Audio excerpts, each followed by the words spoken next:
সদর উপজেলার দুঃখের লোকাল হচ্ছে না মনে হয়, মূল কারণ এখন জানা যাচ্ছে না।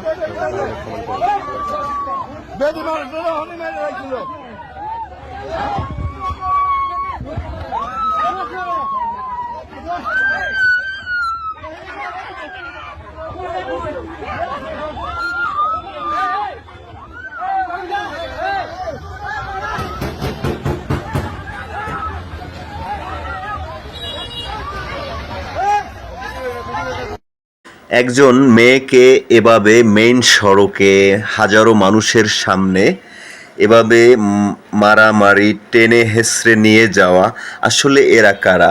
হবিগঞ্জের এই ঘটনাটি অবশ্যই আইন শৃঙ্খলা বাহিনীকে রিকোয়েস্ট করব তদন্ত করে তাদেরকে আইনের আওতায় আনার জন্য। না হয় এইরকম সবাই আইন হাতে নিলে আপনাদের কোনো কাজ থাকবে না।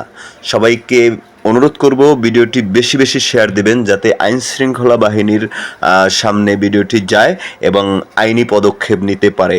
ধন্যবাদ সবাই।